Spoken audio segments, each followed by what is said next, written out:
Better wake up, bro. We're in order right here. Y'all, we'll call to order the public hearing for Finance Committee, and we'll give it a few minutes, and if nobody wants to stand up and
2019 to order.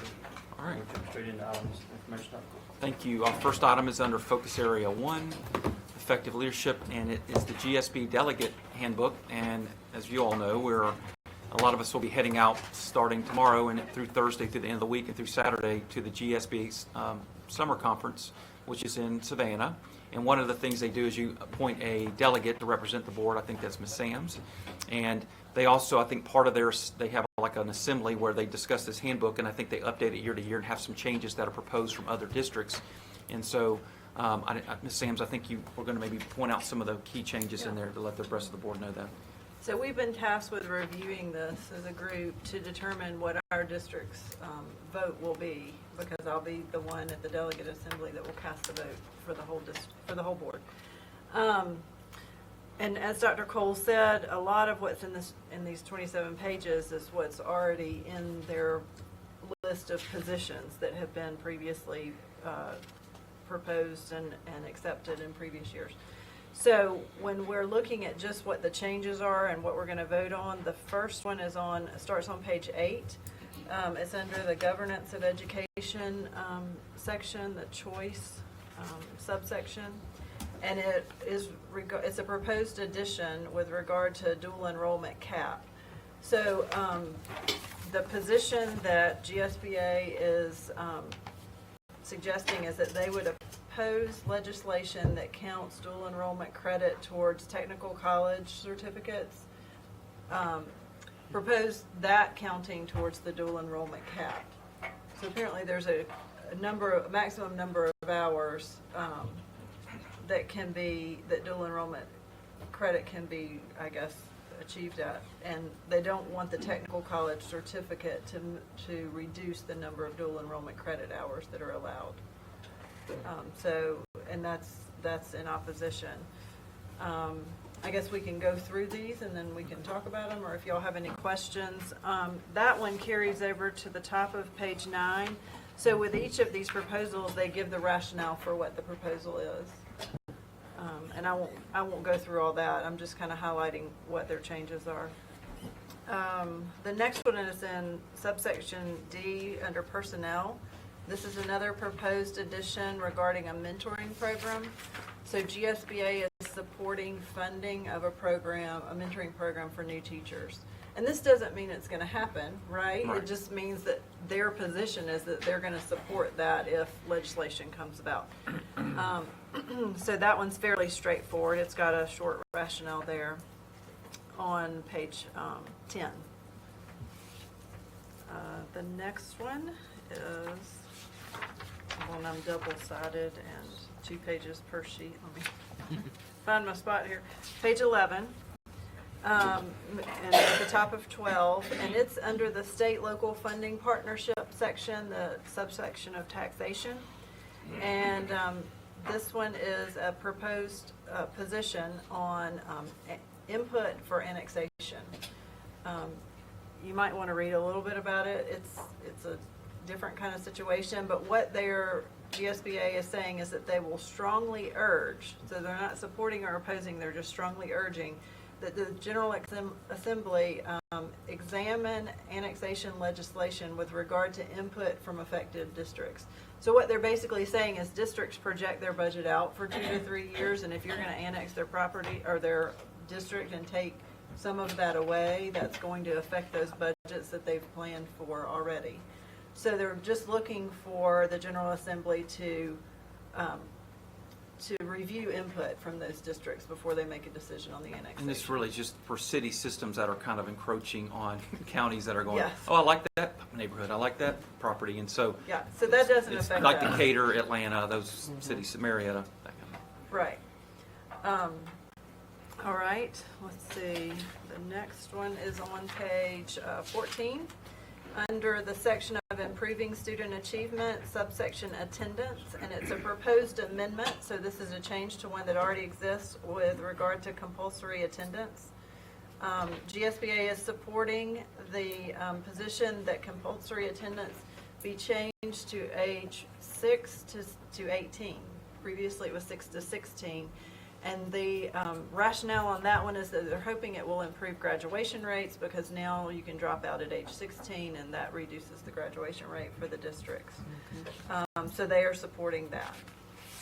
The final one is kind of a two-part proposal on page 16. And it's under the subsection curriculum achievement, and it is a proposal addition with regard to need-based financial aid. So they're taking a couple of, well, they're indicating, I guess, two different topics. The first one is that they strongly urge Georgia legislators to make a significant contribution towards the program created in 2018 through House Bill 787 that deals with need-based financial aid. So, you know, they're wanting the legislators to give some consideration to that in their budgeting. The next one, they're just urging, not strongly urging, that the Georgia legislature increase funding for the HOPE grant to cover full tuition for technical college system of Georgia students. So apparently there's a gap for the technical college students. Does anybody have any questions or concerns about any of this, or? And all of these are just basically recommendations that the GSBA stands behind to Yes. the Georgia State Legislature. Yes. And so, that first one, talking about dual enrollment and certificate, do you know any history on that, Dr. I Cole? don't, and I didn't know if Dr. I didn't. I mean, would that have, You know, when you go back and look at some of the times that we've had the Excel program, et cetera, it's at one point, the credits that you earned during those programs did not count against your total ability to go into your four-year college after. They shifted that. So I know there was a proposal that they've done and then some, et cetera. I don't know where they're at right now as far as how much would actually count. But I think that has a lot to do with both the CTE credits as well as regular college credits. Right. I get some more. And we may not be bad to check with Dr. Townsend to see, because it talks about the career academies. If you look at the rationale on page 9, so maybe we'll ask him in the next day. I guess what I'm saying, I wouldn't want to support something that doesn't encourage kids to go after a certificate. Right. Well, they are opposing, GSBA stance is that they oppose the legislation. Right, okay. But the rationale on the top of page 9 gives a little bit more detail. So. All right. If there aren't any other questions, I guess that's all I have. Okay, so if you look this over, if you see things, as Ms. Sams mentioned, she'll be voted on. This is it Friday? Friday at Okay, 3:15. so if you see things that you have opposition, and we'll ask maybe Dr. Townsend if he's got any opinion about that one, but the rest seem fairly straightforward, I think, and are pretty innocuous. But again, it's really just a position that they're taking as legislation comes out for next year. So, any further on that one? Thank you, Ms. Sams. I appreciate your help with that. All right, our next area is Focus Area 3, Supportive Learning Environment, and so Visible Learning Update by Dr. Gabriel. All right, so I am here just to kind of share with you just an update on our work with visible learning. As you know, we have been kind of gleaning on Dr. Haddock's research on identifying those strategies and influences that can have the greatest impact on student learning. And so as we've been focusing on that, one key area that we've looked at is teacher and student clarity. And we've done that through the use of making sure that we have clear learning targets and goals in the classroom, and that there's success criteria aligned to that. So the learning targets are what the students are going to learn, and the success criteria are the skills that they need in order to meet the target. So I want to share with you some data from some walkthroughs that we did this year. We have first semester and second semester. And so you can see in the first piece here, it's our learning targets visible and posted in the classrooms. And when we did these walkthroughs, this was done all the way from pre-K classrooms all the way to 12th grade in all content areas. And so in first semester, you can see that we had about 72% of our classrooms had learning targets posted. Second semester, we actually went all the way up to almost 85% posted. So we had good growth there. The next slide is do we have the success criteria posted as well? At the beginning of the year, we had 55%. The end of the year, we were up to 65%. So growth there as well. The rest of the slide actually deals with student interviews. We really looked at student voice because the big thing is, do the kids know what they're learning? Can they say what they're learning today and how they know when they've been successful? So we did about 587 student interviews across the board in all grade levels. And so one of the questions that we asked was, what are you learning today? And so at the beginning of our walkthroughs, we had 74% on the average, and I do want to explain, it's a rubric that we use. So when you see red, that means they scored a level 1, which is the lowest level on the rubric. If they scored a level 2, it represents in yellow, and if they scored a level 3, it's represented by blue. So what we want to see is the blue and the yellow.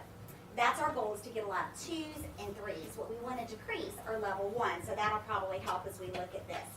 And so you can see we had good growth with What Are You Learning Today, going from a 74% to almost 86% second semester. They were able to tell us what they were learning about. And this is like, again, all the way from pre-K 4-year-olds all the way up to our seniors.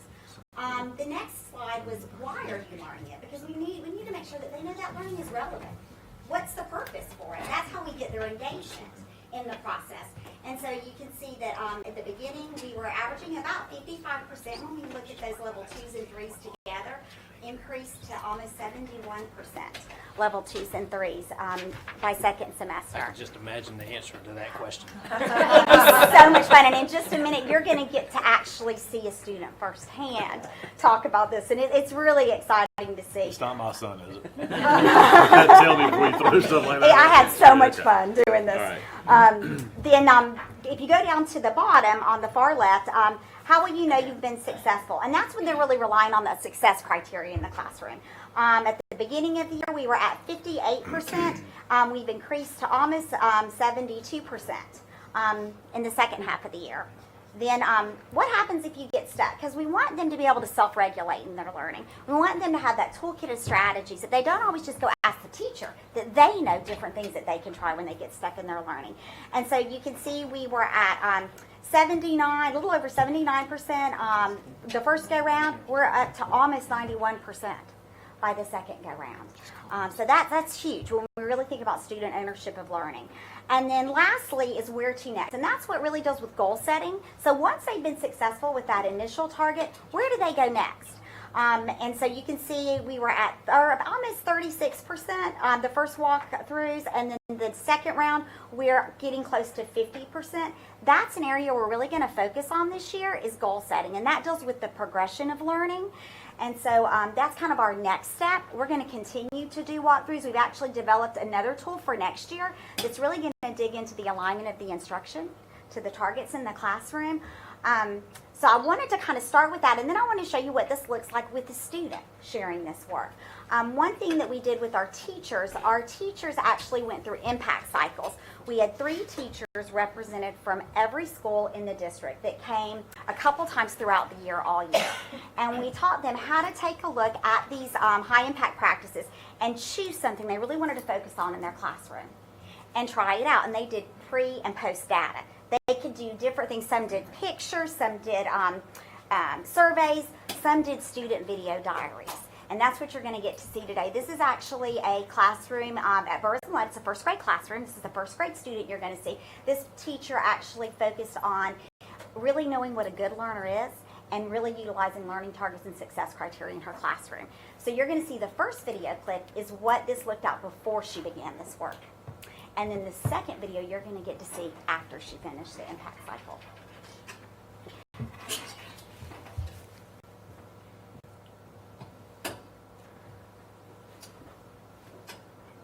Oh, not hearing the volume. The volume. Is there any?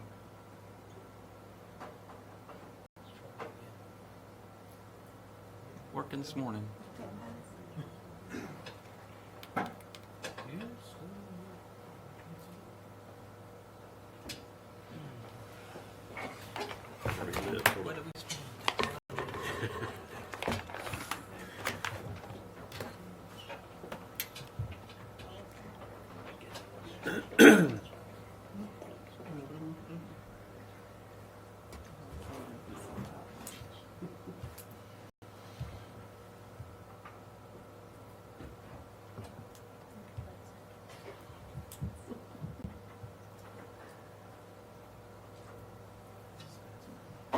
And I want to say that a great shift for this whole visible learning that Kim has really led the charge with our coordinators and our teachers. One of the greatest shifts was the student, concentrating on the student. So it took the personal edge off the teacher, saying, teachers, you're not doing something correct, or you're not doing something, wrong. But it's looking and focusing on the student learners. So you're going to enjoy this. Yes, All right. What do you think a good learner looks like in Miss Gordon's classroom? I think a good learner looks like listening to the teacher while the teacher is talking. Okay. What does a good reader look like?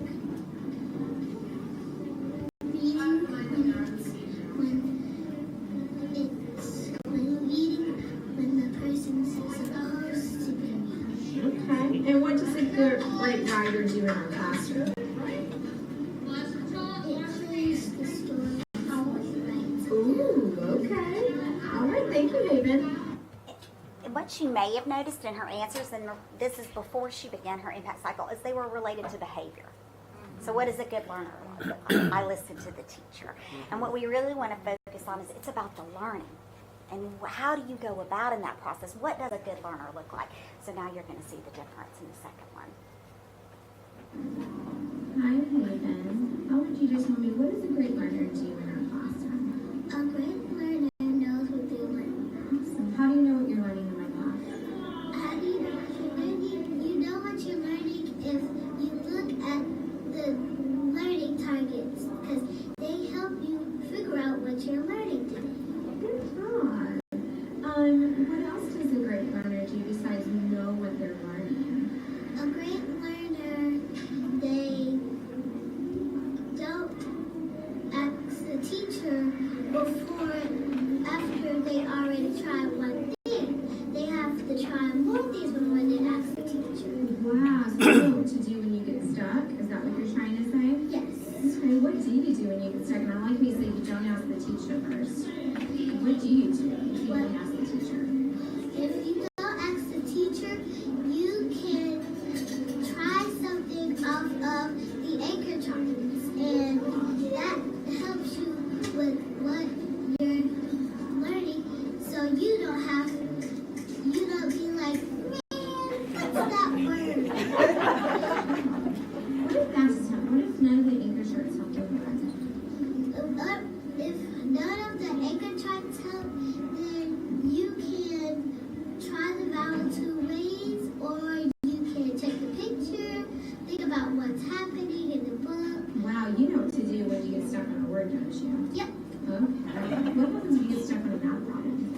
What happens so when you get stuck on a math problem, you can ask your friends, you can ask your friend that's next to you, or you can draw circles on the back, or you can draw any shape to help you. That's good.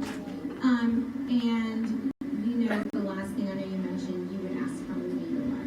Teacher. Yeah. I'm glad you know that. What else? Does a good learner know why they're learning something? They know why they're learning something because the teacher will tell them, today class we're learning about blah blah blah. So, for instance, we've been learning about data and graphing. And why do you think I'm teaching you that? Why do you think I'm teaching you about graphs and data? Like, why are you learning that? Because when you get in college and high school, then you have to do line graphs. So you're teaching us picture graphs to make it easier, because when we get in the higher grades, it'll be getting harder. Oh, that's awesome. And you know what you're learning next, too. Good job, Haven. And so you could probably notice a big shift between what a good learner looks like. And she knew that. She truly had ownership of her learning. And so we're going to be continuing this work. We're going to do another round of impact cycles with additional teachers to build capacity. So each school will select 3 teachers from different grade bands so we can continue to deepen that. And we'll continue to do work through PLCs with our leadership as well, and continue to give you updates about all the exciting things that are going on. So we're really pleased with the progress. So that means a new school helps you learn. Yeah, I know. Did you see the difference? They are excited. We're all excited about that new beautiful school. school. Thank you, Dr. Abel. And what I'm excited about is I think it's been 2.5 years that we've been working through visible learning, and I think we're becoming very strong and effective in this. So I think we just need to continue to build on that capacity. So a lot of great stuff on that. All right, thank you very much, Dr. Gabriel. Our next area, I know she's probably excited about this. Lit 3 asked me, Ms. Lewis. All right, so last meeting, Veronica Littleton came and shared with you some statistics on literacy, correct? Yes, well, she shared those same statistics with me back in February. We were talking about, sharing and where we were with literacy. And about the same time she was sharing that information with me, I was having conversations with our principal about visiting the Ron Clark Academy. I don't know if you're familiar with Ron Clark, but if you are not, you need to Google it, because he is an extraordinary leader of a very small school. And he has gotten lots of publicity. Lots of big funders are funding that school, and he's having some amazing results. Okay, but now keep in mind, I went there in February because I kept asking my principals, "Why do you want your teachers there? Why are you going there? What is it that you want your teachers to see?" And they would all come back and say, It's the student engagement thing. It's the excitement. It's the pep. We want to motivate it. It's what we need. It's exactly what's missing in our schools. So I went with a different lens, because I'm looking for, okay, we can't duplicate a lot of this, but I'm looking at why and how he motivates his students and his teachers.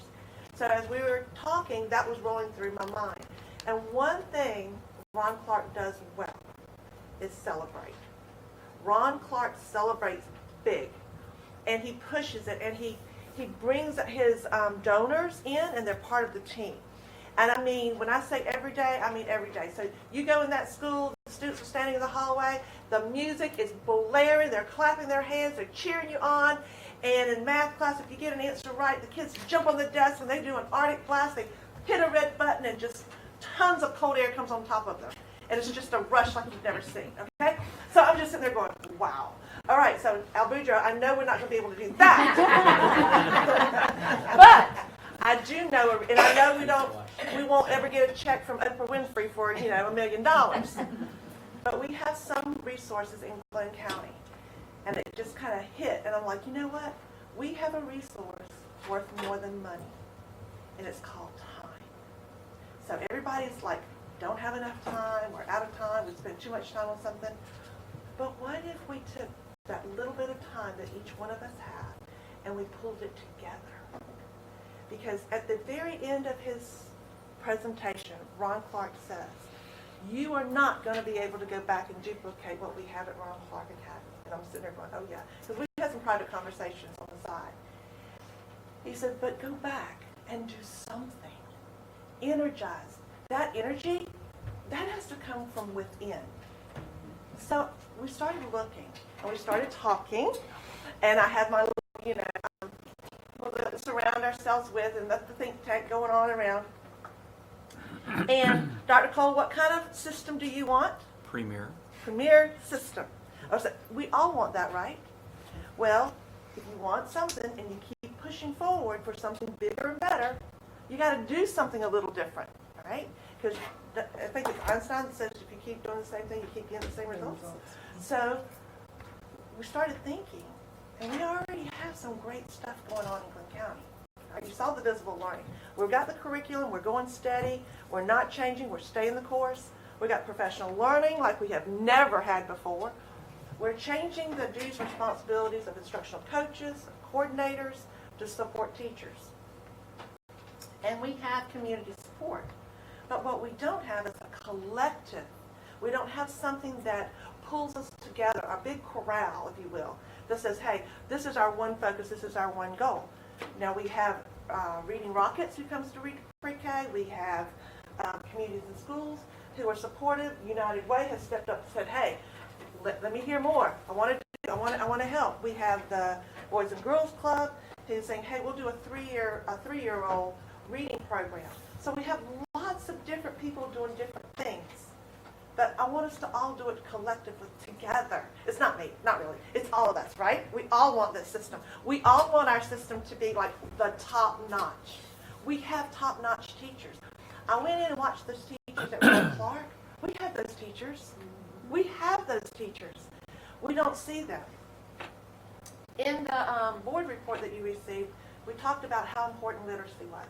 And I hope you heard Veronica when she said, pre-K, kindergarten, first and second, you learn how to read.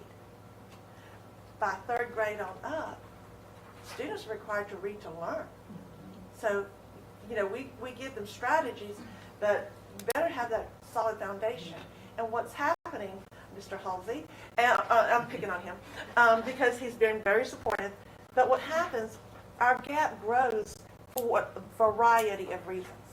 And I know we're saying we're closing the gap, we are, but until we can control home, which we cannot do, we have to do the best we can with the time we have and the resources that we have. What if we said collectively as a community, and I'm looking at my newspaper people, what if we said collectively, we believe that children should be able to read by grade level by third grade? And I had a negative person give me a hug 2 days ago and say, you know, saying, hey, I love your enthusiasm, I love your energy, but isn't that your job? Isn't that what you're supposed to be doing?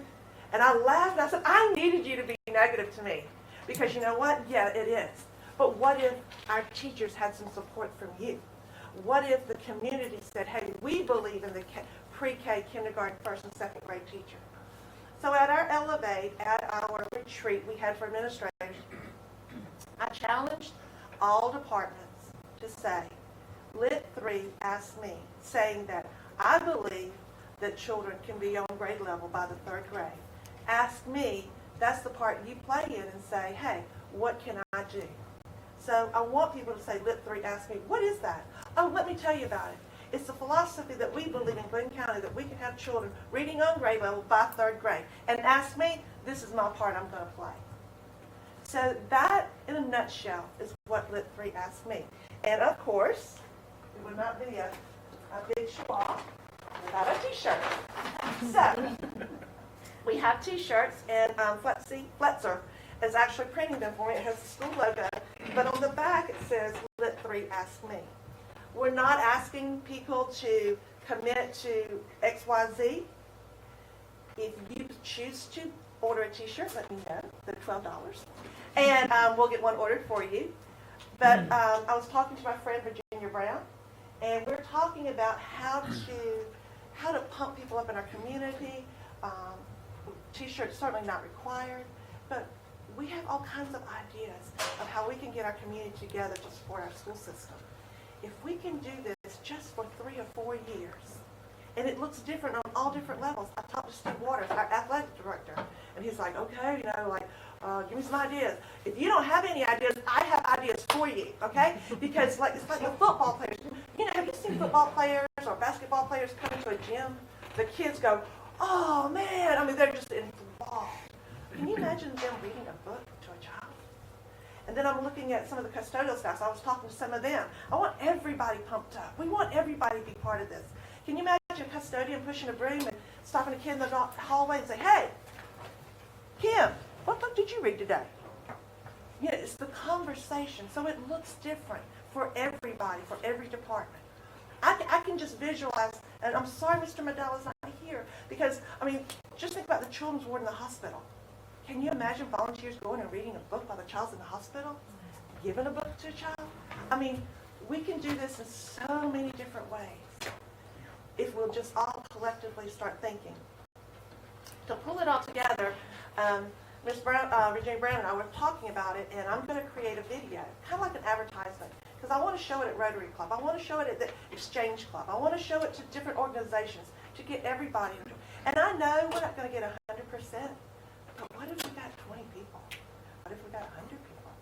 What if we got like 500 people doing it? Commitment-wise, do what you can. It says ask me. I'm not telling you what to do. So to our community, it's whatever you can do.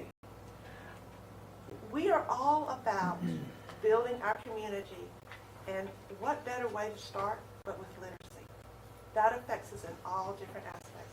So So I thank the Brunswick News and Islander for always being supportive of our school system, because I certainly can see how we can start showcasing different ways that people are supporting Lit 3 Ask Me.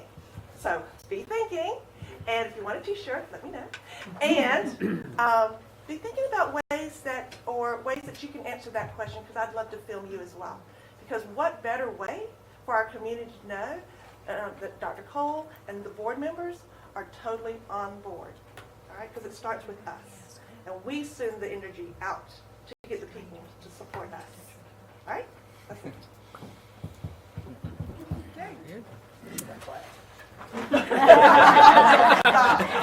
Thank you.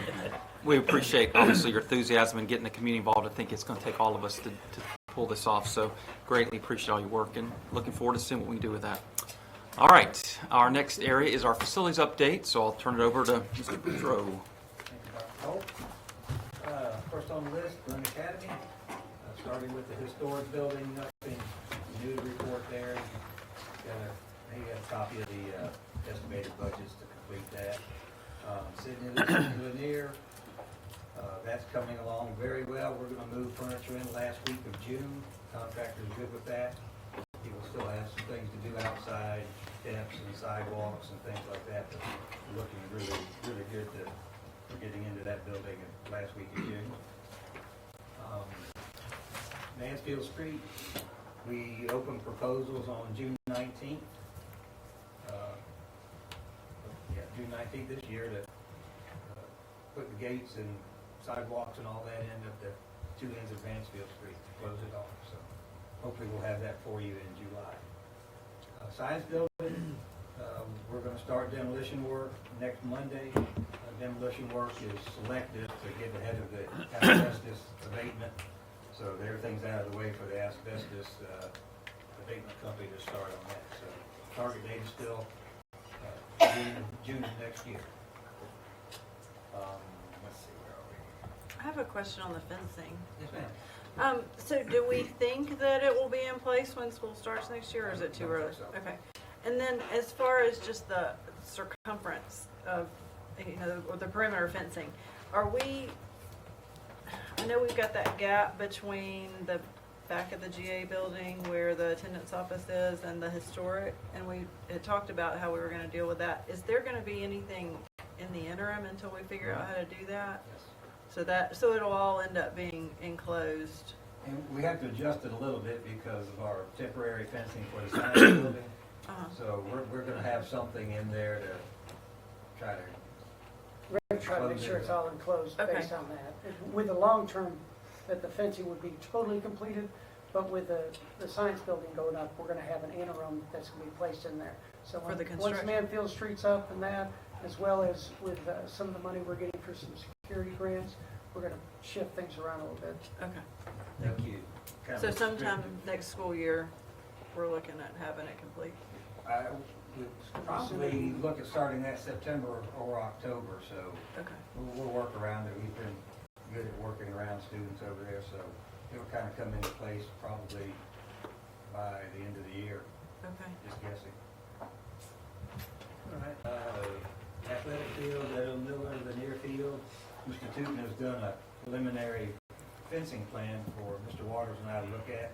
We haven't looked at it yet, but we will do that hopefully this week and try to get that moving in the right direction. Drop-off canopies for Greer, Satilla, and Needwood, still in the holding pattern, waiting on funding allocation. Same story with Satilla Marsh parking lot. New Burroughs Millette, if you haven't been by there lately, the old school's gone, so they're really making really good progress. They're starting to dig detention ponds, laying out the new driveway. The roof work has started on the canopy again, so that looks really promising for being complete for school to start. I did have a question on that. Yes, sir. I just got a couple of concerns from public. The playground for, I guess what is the plan for the playground at New Burroughs Millette or in the Faces area? Well, we salvaged, we saved a lot of their newer, good playground equipment. And I've been talking with Mr. Jadon, and we think we want to do the little individual playground between the wings, and then leave the big front yard that's gonna be fenced as an activity field. Right. Instead of having a bunch of playground equipment all scattered about that. So we're gonna start working on that really soon. Okay. And So they will have playground equipment for school start. will it be grassed in and all that? Oh, yeah. Oh, yeah. Now, what will probably lag into the school year is our irrigation and landscaping. We have to drill a well, and they have to be totally out of our way before we can do any of that. But that'll be going on. But otherwise, front parking, the parent drop-off drive, everything ought to be totally functional. Good. The drop-off area for leaps and bounds and faces, that'll be complete. It's really looking pretty good over there. Now, the only bad thing I see about the playground equipment in between the wings, I think it's a good idea, but 6 weeks out of the year, they're not going to be able to use it with testing going on. I can't imagine them letting the kids get out there in between the wings, because you got to be on complete lockdown apparently, while testing's going on. So I mean, 6 weeks out of the year, however long it's going to be, we're not going to be able Well, the way I to use see it that, maybe. But they have I know it's not your beautiful call, gym, They sir. have a great Yeah, no. gym and a nice playground Field outside, out front. sure. So hopefully, I'm gonna talk, if it doesn't work, because really, they had like 4 or 5 different Did they? playground areas Yeah. stretched out all over that whole Right. campus. And I think we can consolidate it. I mean, Leaps and Bounds had theirs. Right. Pre-K had theirs. Okay. The small kids had one, the big kids had one.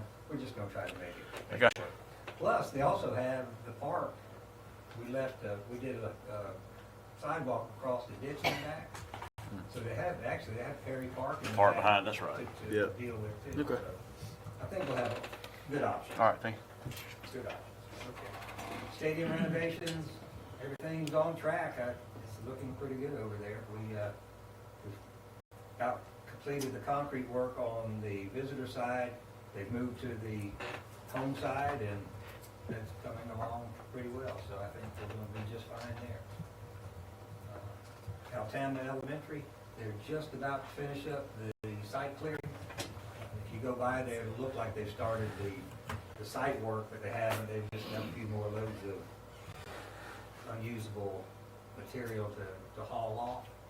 And hopefully the site sub will start very, very soon with his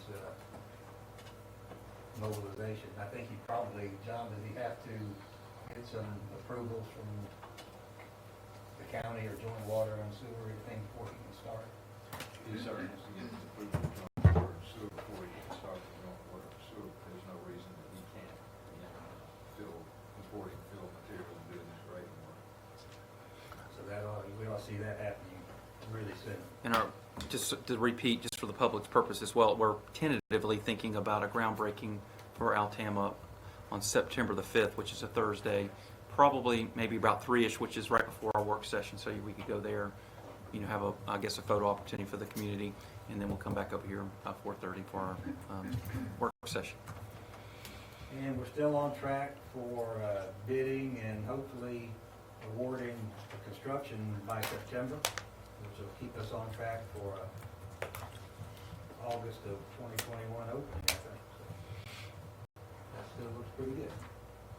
Performing Arts Center, I think we have a meeting next week to review the MOU, and there are going to be some adjustments that need to be made to the MOU to move this thing forward, but it's getting a little closer to reality, so it's good timing for that to happen. We had a good presentation. The colleges got a little bit of a general overview they provided to our oversight committee last night.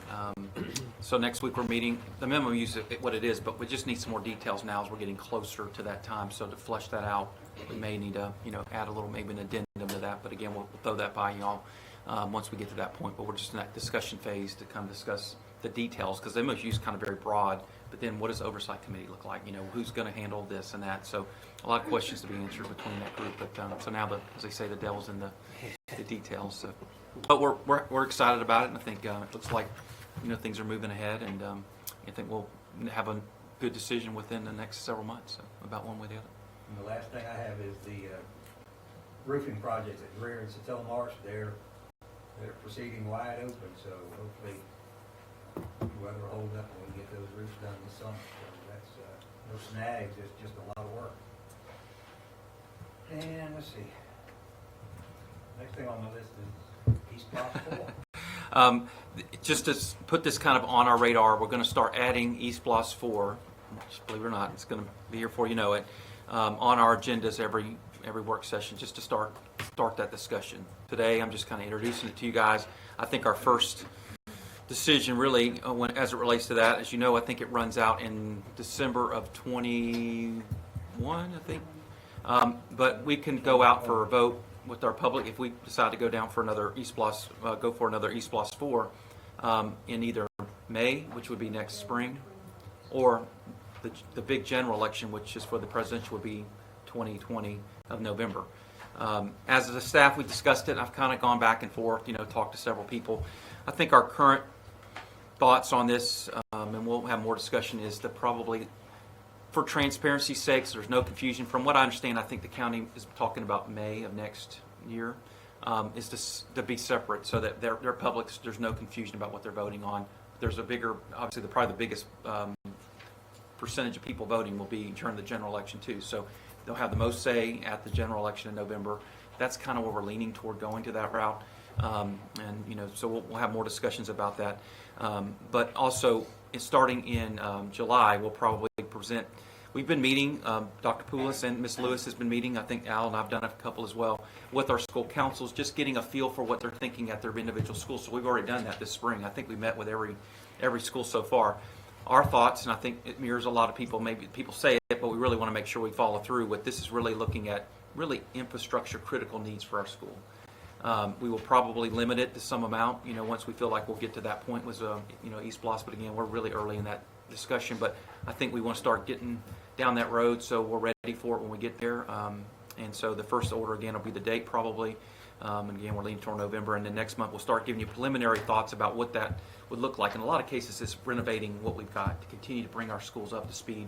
I mean, Satilla, it's hard to believe. Somebody says 20 years old. I mean, that's probably, doesn't seem like it for a lot of people, but that's already getting up there, and that's going to need a lot of different things for technology and safety that go along with bringing the school up to speed and keeping it at that level. So we're very fortunate to be in a community where we have a lot of visitors to our community that help provide a lot of support for our East Bloss, and it's been going very well, which you'll hear more good news when Mr. Salmon speaks about the good report. So any questions right now about that? But again, I just want to kind of put this on your radar. It will be on every work session until we vote, if that's where we go in this, and just want to start putting that on here. Sometimes we take things off of here, but this is one that certainly needs to be added for sure.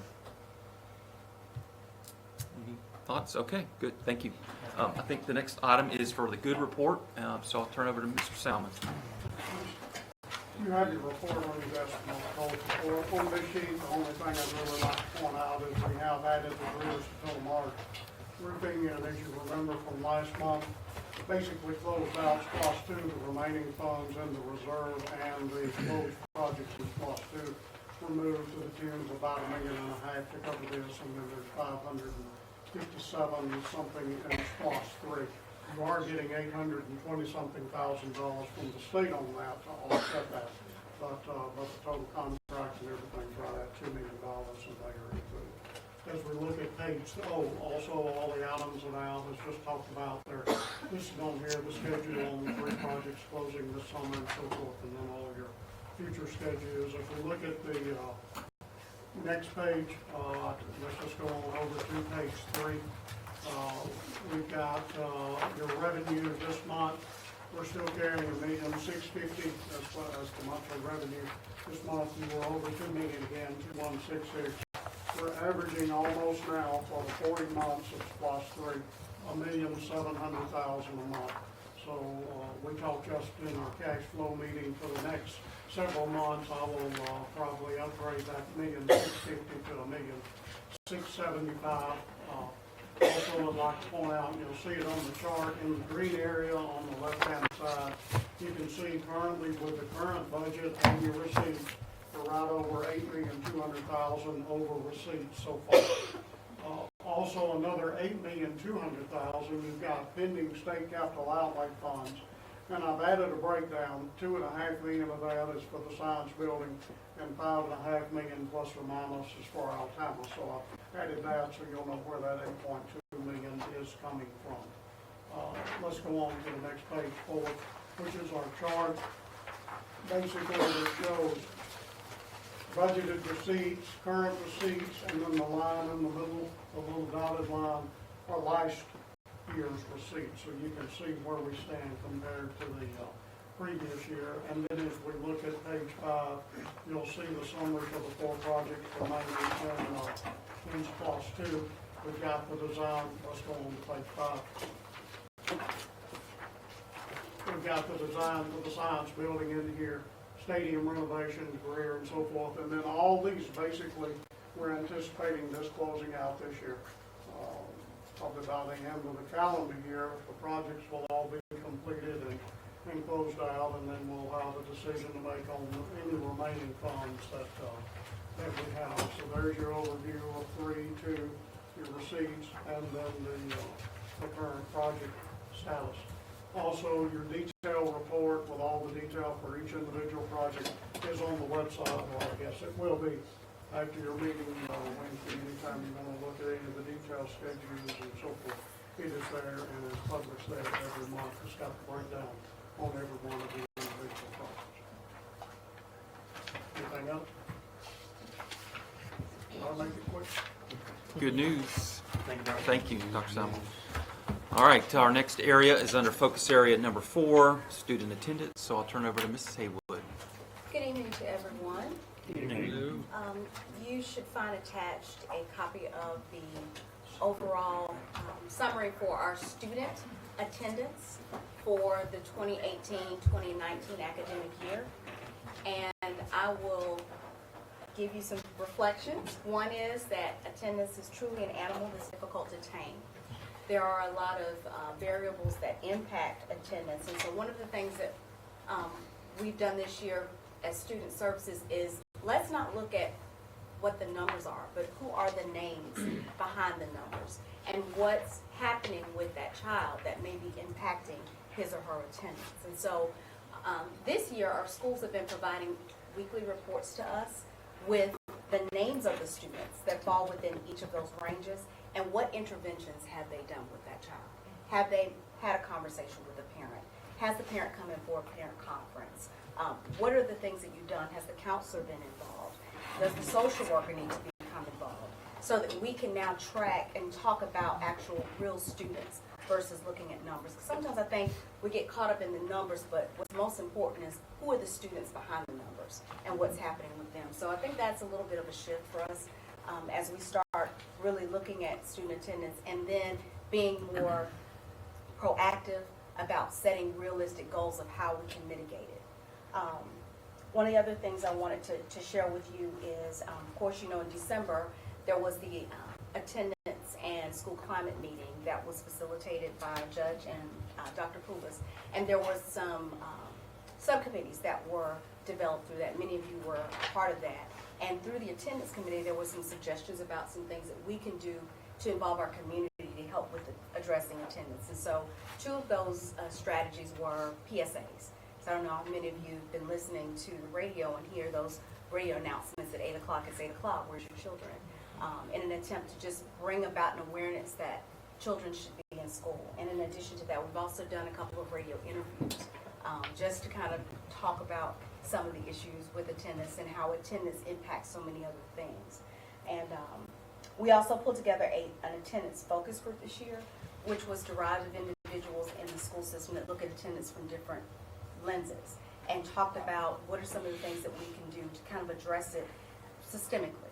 And so we're hopeful that after our meeting in June with the attendance and school climate committee, we'll have some more hopefully suggestions that we can then bring back and then through that focus group be able to implement some things that will be most effective. So that's the numbers are what they are. I'll tell you the one thing that I did notice that we did have a slight increase in our cumulative enrollment. There are 2 attachments. The first one was the actual school percentages for the year, and the second attachment was the programs. That separated the 2 because, again, CCRPI is driven off of the cumulative enrollment for our students for the year. So I'll be happy to answer any questions that you might have as it relates to that. Just a general question. You know, I see we're Faces has quite a bit of absences, 10 or more for that matter. Getting Faces done by lottery, folks want to, is there any punitive damage to the parents where if their children may miss too much school? Because in years past, there's been a waiting list for That's other correct. kids to come in. That's correct. And once they reach a certain number, then they've lost their spot. Right. And so those students on the waiting list will have that opportunity. And that's really, And not that I want to do that, right. but you And want, we don't you want want to do 3-year-olds. that. We certainly don't want to do that either. Right. We're hopeful that as we start kind of turning the ship to look at who these kids are. Right. And if you know that there are students, like one of the things we talked about in our meeting is, okay, now that we've kind of gone through the year, who are your high flyers? Right. And what are some things that we can put in place at the very beginning of the year to address some of those? I'll share an example. One school, what they've done is, because we have such a transient population, if they know that there's a parent bringing their child to enroll, well, they go ahead and through our USHA software where you can look at cumulative attendance, they go ahead and look to see if that child has had an attendance issue at another school. So when that parent comes in to enroll them, they can sit down and have that conversation with them then about the importance of bringing the child to school and finding out if there are any other issues, contacting the school to see if there was a story behind the attendance issue. So we're hopeful that that will change the culture of that, and particularly, as we start thinking about Ask Lit 3, Ask Right. Me, and some of the other initiatives we have, and how important it is that our children have that solid foundation. And attendance is a huge part of that. If they're not at school, they can't learn. Right. So, And we, see how I say this. So we've got to make sure we're setting a good example though, right? Especially, what are we doing, every day we only get them 180 days, right? So what are we doing every day to make it valuable, meaningful? What have we done to, combat the issues where, we're showing movies the day before spring break or the Friday, we've got to clean up our own act, I think, in my opinion, before we ask them to take it seriously too, because I know that's a big part of it. My kids, get so mad at me because they're 1 of 9 kids sitting in class, the day before our holiday or whatever else. And I think, the meeting, the committees twice a year and everything we're doing are great. And I think we've talked about incentives and that sort of thing to come up with. But until we make every day meaningful, then this ain't going to change. So, I'm not trying to get down on teachers, or it's part of it. It happens. People go on vacations early and all that kind of stuff. But, at the end of the day, we have to make sure they understand it's important for you to be there every day. Because even if it's after a test, you're getting prepared for the next school year, whatever else. And so, I'm not saying I don't take it seriously, but until we kind of buckle down on what we're doing, I don't know that everybody else is going to take it seriously. That's just my opinion, and I believe honestly. some of the curriculum initiatives that we have in place will lay the groundwork where we will be able to place more emphasis And on we've the talked about that a lot, but when's it going to transfer from this room to the school? When's it going to transfer from y'all's meetings to, to the school site? That's what I'm asking, I guess. And we've started that with the instructional coaches and the coordinators when they do walkthroughs. In fact, it's interesting that you said that because we did it right before holidays, and teachers were looking at us and going, why are you coming in my classroom now? And we said, because learning Right, is what are supposed you to doing? be Right, continuing. 180 So days. we're starting that trend Sure. already, that teachers are knowing that that's the expectation. In fact, the last round of walkthroughs was done right at in May, right at the end. Because learning, we should be teaching and learning every day. That's what we're about. And even though we finished, maybe you've completed that milestone, we're still learning. We're still moving on. We're refining. We're growing. And so we did walkthroughs all the way up through the end because we believe that's what we should be doing. And every day is important. And so hopefully as we start to, that's what we truly believe, and we reflect that. I definitely think we're going to start. And we have fun days built in, and that's all part of it. I get it. Sure. But if you're going to have fun field days and that sort of thing built in, where the days might a wash for the most part, you got to make sure the elements count. You can't have both not being meaningful, and that's all I'm trying to get at. So, thank you. That's great. 30% is a big number still to miss 10 or more days. 30% of your students. That's huge. And I haven't seen one thing about incentives yet on, what are you going to do to incentivize a kid to have perfect attendance or whatever else, whether it be exempt from a test or score. You get 100 in some classes for bringing a bottle of Coke to class for a party. You know, what are you doing to make sure you're there? And it happens. I mean, I've got 4 kids at every grade level, so it happens, believe me. When you get 100 on a test grade because you bring chips to a party, but you can't get incentivized for being at school, that's a problem, y'all. And we can talk about this all day long if you want to. I'll go to any meeting you want me to and anything else, but it's meaningless unless it transfers from that meeting or this meeting to the classroom. And I don't know that I know it's getting better, but you know, it's still out there. And I've made everybody 100%, but year after year after year, we talk about this, and it's still 30% of our students, 30% of our students, 30% of our students. So we just need to see some results and some actions instead of just meetings, I guess is what I'm saying. And as a final note, Mr. Halsey, to that point, having now done this is now a year for me. Sure.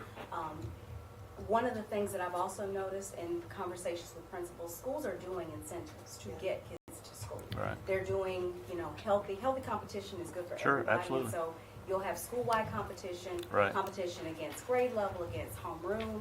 And what's very awesome about that is what they see. Students see when they first walk in the door percentages of students that were at school Right. that day. Right. And so there are some subliminal things that are being done. And again, as an elementary child, if you know that your class, wants to get 100% attendance, and your mom saying, "I'm not going to take you to school," you're going to put that pressure on your Right. parent to make sure Got to that be you're there. Sure, absolutely. So I agree. there are some things that are there, and I think we'll start to see some changes. I do understand why that's a concern. Yeah, and I do concede that a lot of these kids are frequent flyers. I get it. I mean, you're going to have some kids that, just like testing and everything else, that are it's just part of it. And you have to identify that. I'm glad you're looking at the child, not just looking at the number. I mean, that's very important to find out what the obstacles are to getting them to school and staying in. But that's still kind of a big number.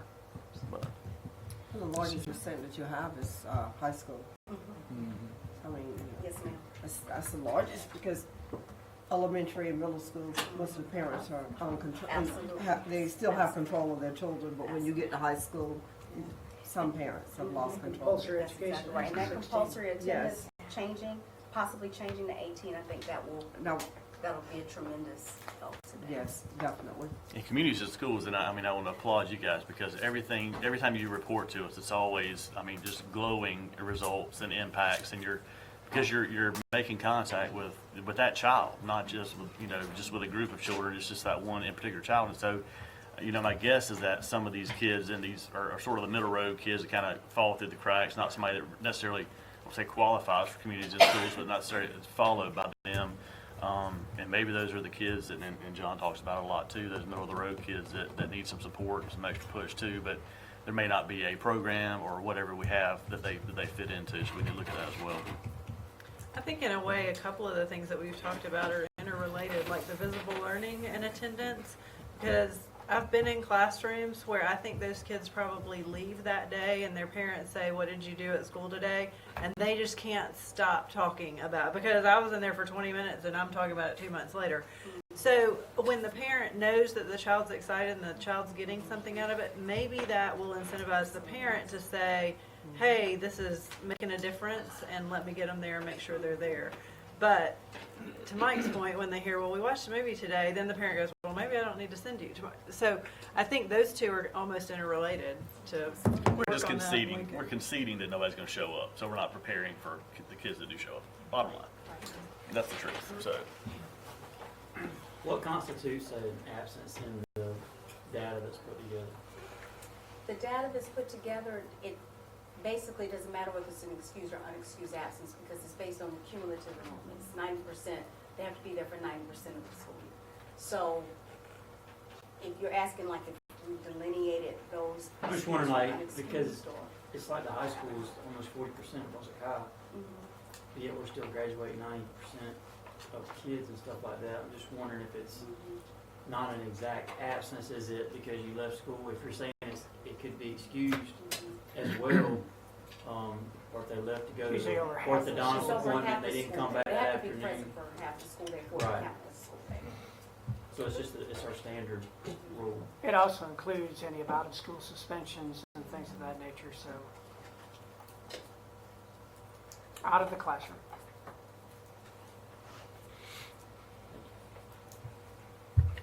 how long do you have to? I've heard this. I can't believe it's true, but how long?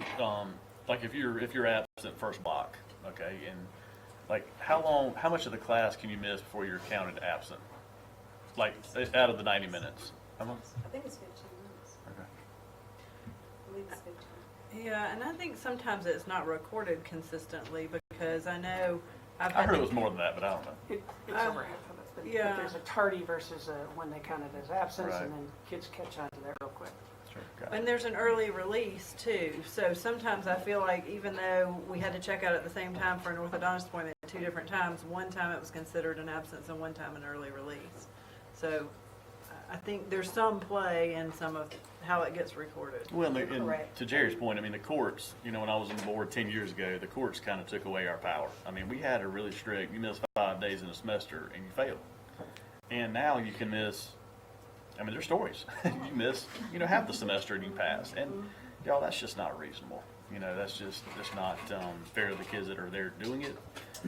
Certainly, there's so many programs out there now for kids that want to do well and want to pass, but they've got to be in the seats, you know, especially if they're going to read by 3rd grade, you know. That's right. It's a good segue to our communities and school discussion, which is next by Dr. Whitehead. Yes, and Ms. Haywood and I both have had the pleasure this year to work closely with communities and schools. And so Tanya, Barbie, Lynn Love, and Alan Christensen is here as well. I'm sorry. Bless you. Bless you. See you come in. So they're here to give you their annual report, and then I think part of this is going to give you some insights, and we'll be able to share about where we are going and what we're seeing as potential for greater impact in our schools from communities and schools. So I don't know if y'all want to just stand around or go wherever you're comfortable. Stand over here. I tell you what, I'll slide out and you slide in.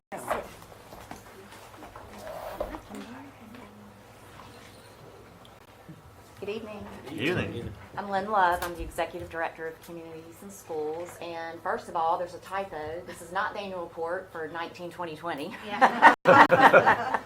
This is the annual report for this past year. Sorry about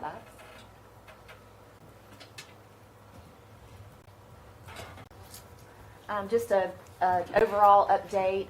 Last year, we served more than 460 students at Glynn Academy, Brunswick High, Glynn Middle, Risley, Burroughs, Goodyear. And if you recall, we went into Glynn Learning Center last year. And for the 2nd year in a row, we graduated 100% of our seniors. They're on our caseload at Brunswick High and Glynn Academy. So we were very excited about that. Also, I'll add, we don't have all of our data in yet. We're still recording that as far as promotion rates and goals that were met, but we will certainly forward that on to you guys or come back in August and give you our end of the year, the rest of our data. So just to break down the schools, Glynn Academy, case managed 95 students, 18 seniors, they all graduated on time. 13 are enrolled or in the process of enrolling in post-secondary education, 3 entered the workforce, and we have 2 enlisted in the military. Yeah, I'll just add that we had a record high college enrollment this year. That's great. Which has been really amazing. And really just, you know, about 3 years ago, Lynn and I, as an organization, really were kind of talking with our board and just saying, you know, we're doing a really great job helping kids graduate, but are we really fulfilling the second part of our mission, which is to helping them succeed in life? And so we really just began to focus, and we secured, I think we talked about this, that we have 2 volunteers at each of the high schools that concentrate heavily on our juniors and our seniors, and just as being support to the site coordinators, to helping those kids step by step develop the plans of what they're going to do after graduation. And so anyway, I just wanted to, we were just super duper excited this year, and not that we need plenty of kids entering the workforce, not to take away from that, because that is something that we encourage heavily also, but we're just excited because a lot of times we find that our kids don't even feel like it's an option. And so we're just really excited after the last couple of years that we've been able to you know, help them see that it is and help them be prepared for it. So I just wanted to add that. Good point, thank you. So Brunswick High had 89 students for case managed, 18 seniors, all graduate on time. 8 enrolled in the process of post-secondary education, 1 entered the workforce, we have 6 enlisted in the military. And we listed the branches of the military just so you guys could see that. And 1 No Marines? No Marines. I know. My dad would be very upset about that. And 1 entering the Savannah Police Academy and 2 enrolled at Coastal Pines. Anything you'd add there? Of course, don't have all our data in yet, but just to know that we case managed 89 students at Glynn Middle this past year and 68 at Risley. And we do have plans to expand into Needwood, so we'll talk about that a little bit more. And at Bursmelette and Goodyear, we case managed 55 students at Bursmelette and 46 students at Goodyear.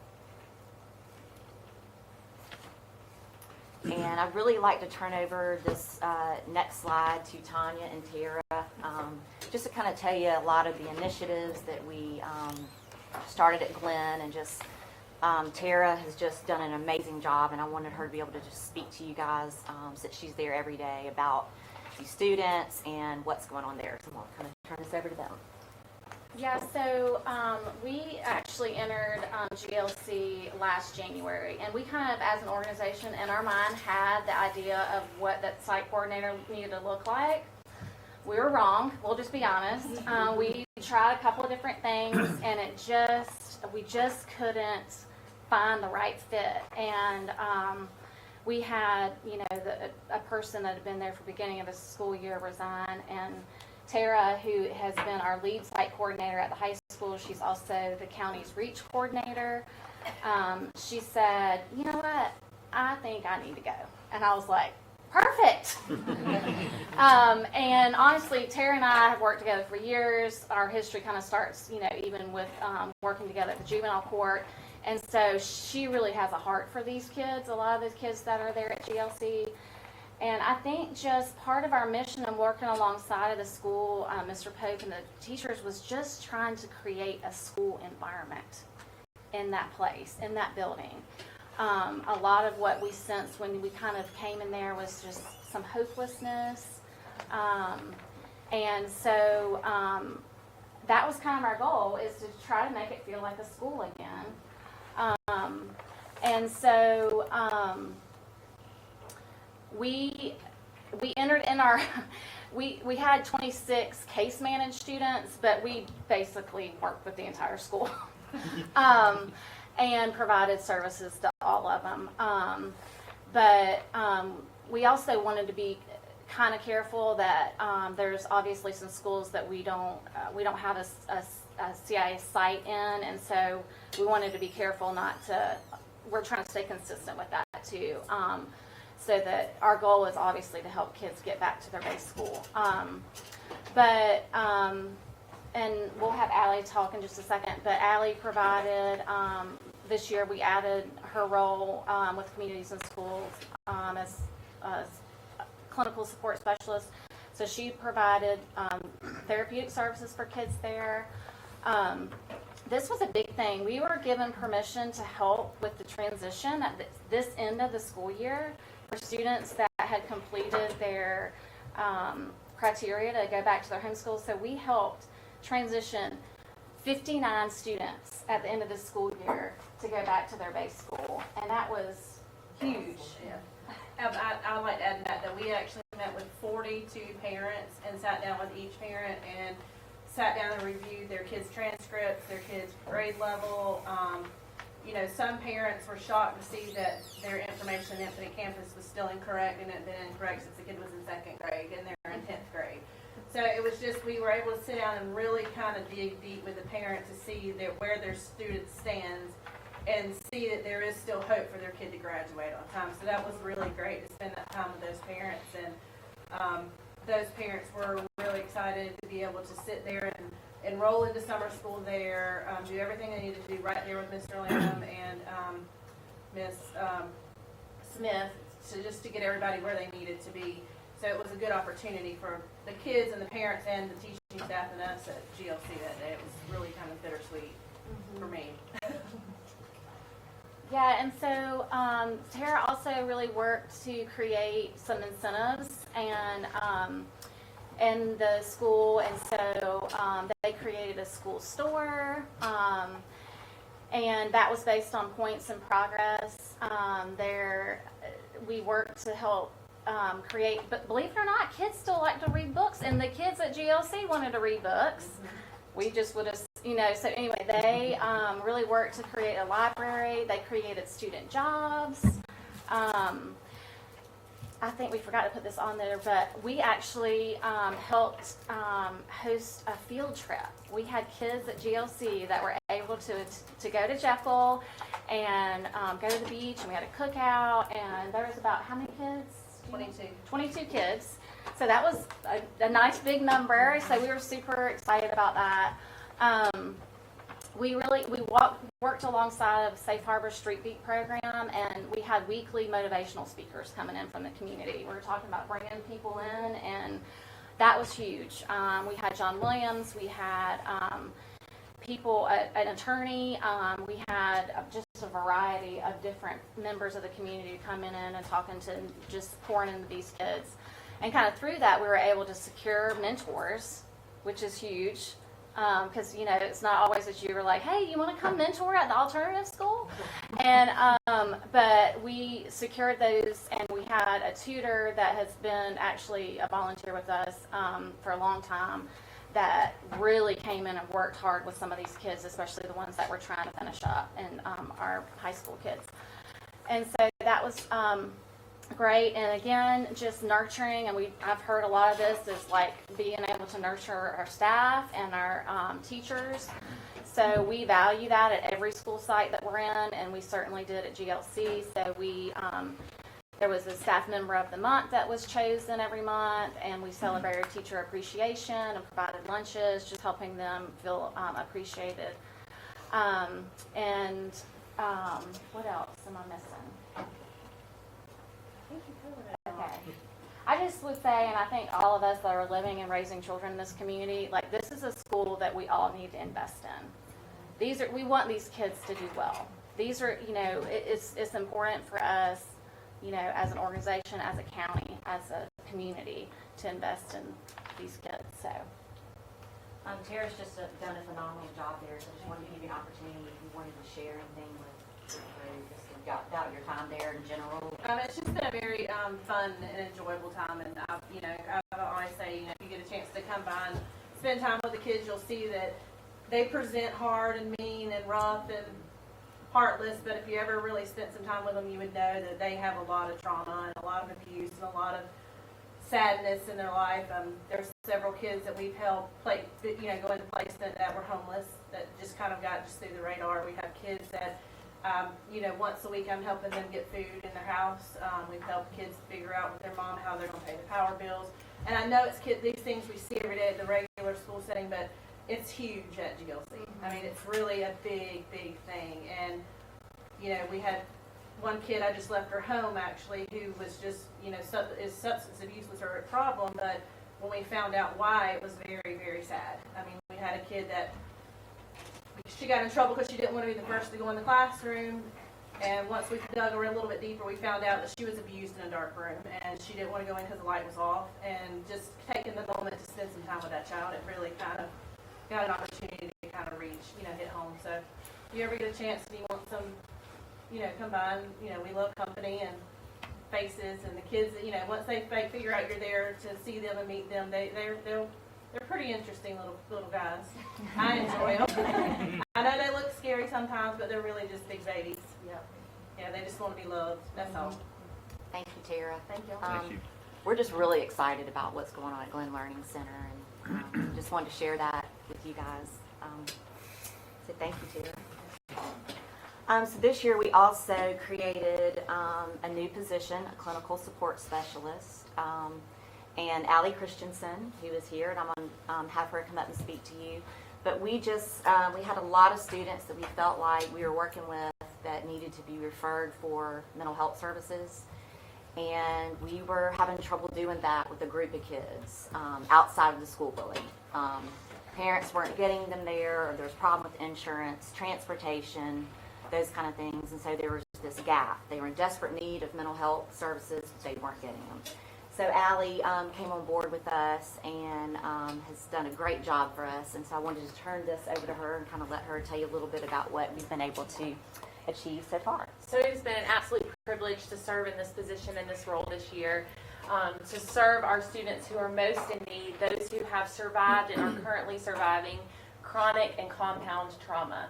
And to know that there are barriers that existed in their life for them to get the services that they truly needed, we knew that we needed to step up and kind of fill that gap for them. And so this year we've been able to do that and kind of figure out what this program was going to look like.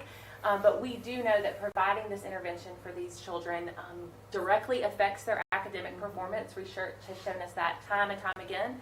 But also, again, if we look forward to the trajectory of their life, we know that this kind of trauma, kids even just living in poverty for years, will affect the rest of their life for various health reasons and their well-being as a whole. And so, Dr. Cole, when you talk about a premier district, I immediately go to one that is trauma-informed and reaching those children. And so, sadly, I'm just touching the top layer. There's so much there. But I appreciate you all being supportive of us beginning to take those steps in that direction. So let's see, I served 43 of our most in need students last year.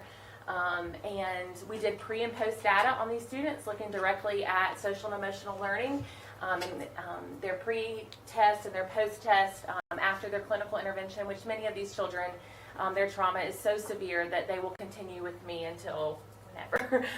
So this is not a one and done kind of thing, but we were interested to see, okay, research shows us that this should work and affect their academics and their social emotional learning, but will it? And so we, on average, guess that our students would probably have about a 3-point increase in their pre and post data, and we are excited to say that we actually had about a 9.3 average point increase in these students. And so these are students that were pretty much not functioning at all in the classroom for various reasons. And now they're in the classroom, they're functioning. We're waiting to see their academic progress, but we're definitely feeling like there will be some massive gains there. And 83% of them reported significant growth in their social and emotional health. So again, we're not there yet, but things that were in the darkness are coming to light, and so there's a lot of hope. So thank you. Thank you. Thank you. What about telehealth in reaching some of these kids and getting more support services through that? How specifically, do you mean like telehealth? For the, just making, that's a clinical support system that could help with emotionally challenged kids or help them with an outlet Yes, with do you some mean psych like therapy. in their home or at the school? No, at the schools, because we were trying, Okay. she knows what I'm talking about. So, and we are actually, Sorry. Mrs. Haywood is working with the nursing staff now to identify reliable networking services for the therapeutic services piece. And so we're working on that, and Mrs. Haywood's also been working with Dr. McKinnon specifically for those EBD classrooms and being able to take the telehealth units there. We do have the one unit that's mobile now, so we'll be able to serve more students with that. But that is definitely on our to-do list. It's turning into a big deal all over the place, and it's meeting the needs of highly challenged communities, let alone the kids themselves. And it's so One of the cost-effective. challenges that we face initially moving into that realm is that most of the providers, understandably, for a psychiatric visit, want the parent present. And so we run into some of the same challenges that you have otherwise where parents aren't getting students to appointments. And so for those initial appointments, even though it's school-based or telehealth, we have to have the parent there. And so those You are have to have a parent there? It's Yes, funny you for don't have to have them at the psychiatric. hospital. I know. So But, I'm not sure how that meshes that way because it doesn't, not saying you're wrong, I'm just saying it doesn't make common So- sense to me. Just some of their guidelines for the practices that have agreed to come on board for that level of service. So we're working with them and hopeful that we'll see some expansion in that this coming year. Okay, thank you for that. Great. So plans for next year, we have secured a national grant through CIS National and matching funds through Title IV. Thanks to Valerie, she's just been great helping us get that Title IV money. So we'll be entering Altima in the fall. Also, we've secured funding to expand into Needwood Middle School in the fall. So we're very excited about those two new schools. And there is a new position. I'm going to kind of turn this over to Valerie and Tanya. But there is a new position that we're in the process of securing the funding for, and I'm going to let Valerie kind of take over here. So one of the benefits of the department working so closely this year, Ms. Haywood early on said, you know, it'd probably be helpful if we just constantly have kind of this open dialogue so that we understand what Communities and Schools is trying to accomplish, and we're, you know, trying to work and go in. And it didn't take long into that monthly meeting process that we identified we were doing a lot of parallel play. So we were doing a lot of things to try to support students that Communities and Schools was also trying to do. And through all of the SSR meetings since I've been in a position to attend SSR, common refrain every time when we ask schools what they need help with interventions and coordinating interventions. And so one of the things that we learned as we moved forward and pulled Amy Yakabachi into the picture was looking at the interventions that Communities and Schools had mastered with especially behavior interventions. And not just the provision of the intervention, but the success they were having and how they were progress monitoring it. So you have the data to see that it's working and their system for monitoring that. And so as we started moving forward, and probably right after the first of the year, started talking about what it would look like for Communities and Schools then to become our expert facilitators for coordinating behavior interventions in our schools. And so they have been more than willing to step into that. We've met with all the schools that have a Communities and Schools site coordinator to be able to talk about what it would look like, what does that mean for who will do what and the processes, and then to make sure, you know, we've included our school psychologists, our social workers in that whole discussion. And so moving into this school year, our plan is for schools that are served directly by Communities and Schools, we're going to pilot this system of having them provide those interventions, progress monitor those interventions, and be able to support our schools so that we're not trying to do the same exact thing and take up energy from two different sides of the coin there. So we're very encouraged, and you know, in the meetings we've had with school staff, they are extremely excited to have the assistance and the support. And so as they continue to flesh it out, I don't know if you want to speak any more to what you think that's going to look like. Yeah, I mean, what we felt like is, because we want to do this and we want to do it well, and there's a lot of things that we are already recording in our data system that won't change for us at all, but we just decided that we felt like we also wanted to, we're hoping to create a position of a person that is overseeing all the sites and the SST intervention behavior interventions at each school site to make sure that we are doing it with fidelity. And so that's something that we're really excited about, and you know, supporting this, you know, helping to come up with some of the interventions, making sure the data's recorded properly, making sure that we're doing what we're saying we're doing, you know, all of those kind of things. So that is something that we hope to begin in August.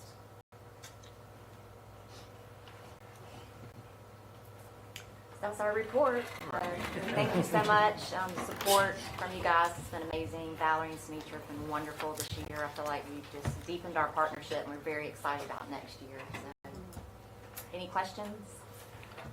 I was just going to say thank you again for all you do. I mean, the results are there, and we appreciate it so much. Not you guys are experts in what you do. We know you've had different professions, but you're also, you know, friends to the community. You have been for a long time. You care about kids. You care about the community more than anything else. And I think that's what really matters. But I want to make sure, Dr. Cole, too, that as we build Altama and we start to remodel other schools, that we're providing the things that you guys might need as far as space. Or I know those are maybe long-term goals, but we need to make sure they have a seat at the table when we talk about space allocations and that sort of thing, if we can, if there are any needs that aren't being met. And just one last thing is I've talked to some kids at Glynn Middle that were a part of a celebration from CIS that may not have normally been included. I mean, I don't know if it was a Lexile score, whatever it is. And there are a lot of kids involved that you may not necessarily follow, but it was important for them to see.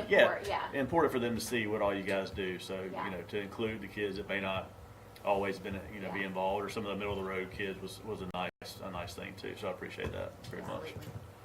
Thank you. Thank you very much for all you do. All right, I think our last two items of information are from HR, and one's teacher attendance, and then teacher request as well. So I'll turn over to Ms. Bennett. Yes, I think it's actually the other one, I think. Yeah, it's the second one. That one. The information from last year, I provided that for you all to look at if you wanted to kind of compare the 2 years. But this is for this year through May 17th, because we have to do these kind of searches based on payroll periods. And so right off the bat, I'd like to ask you all, next year, we'd probably like to move this report a little bit later so that we can get the entire school year. Like probably July would be maybe a better time to share this and to talk about it. What I can tell you is, looking at the information, and this is how we have been reporting it now for a few years, which matches the student attendance as well. The columns, the numbers may shift a little bit from 0 days to 69 days. They may shift a little bit, but overall, the numbers look fairly similar to last year. Maybe a tiny bit of improvement, but really very consistent. When I heard Mrs. Haywood talk about these are our numbers, and she was referencing the student attendance, but we want to start looking at who are the names behind the numbers. And when we do our quarterly school status reviews, we are always making sure principals and HR are communicating about who's out on maternity leave, what's the expected return date, who's out on FMLA, which can be up to 60 days. So trying to keep that communication, but what we'd like to do for next year is ramp that up. Obviously, quarterly is probably too great of a time between these conversations. So, and that's on our department to make sure we're keeping that communication with principals and talking about what's happening with the staff in the building.